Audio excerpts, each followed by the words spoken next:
Hello, I'm here with Roxie Munro. We are going to ask a few questions about our library curriculum and our Lit Fest today. Thanks for joining me, Roxie. Thank you. I'm very happy to be invited to your school. It's been wonderful having you here sharing your ideas with us. I want to ask you a little bit about ideas, where they come from and how we use those ideas and how they grow. They start with curiosity, right? So how does curiosity help learners to develop a research question? Well, as you know, I do nonfiction books. Mhm. And sometimes children ask me, and adults, how do you get your ideas?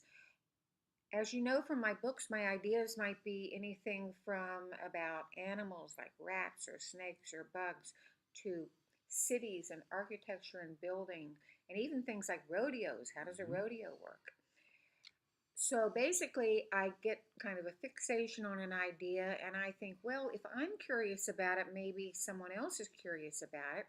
So, as I've mentioned before, I do research on it and read everything I can on it and go to museums if necessary, go on location, and just kind of try to absorb everything I can know about it. And of course, things are always changing. So sometimes the books aren't up to date, so you have to get new, fresh, original source Mhm. Mhm. information. So there are many ways that you can gather information. And after my curiosity is satisfied, I say, hey, maybe some other people, maybe children would like to learn about this too or have the most up to date information.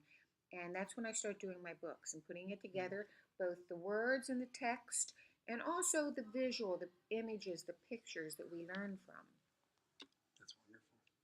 Now, when you're looking at all those sources, how how do learners think critically about those sources?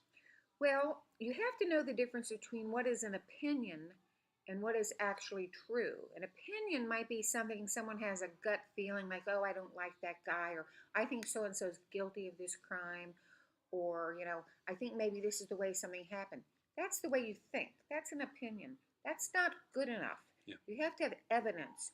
You have to carefully analyze and decide what you think is really the truth. And you back that up by evidence and factual information. You can't just think something. Hmm. You have to know the facts. Yeah, be sure of it, or else it's still an opinion, Yeah. right? It's just an idea. It's just like, well, I think that's not good enough.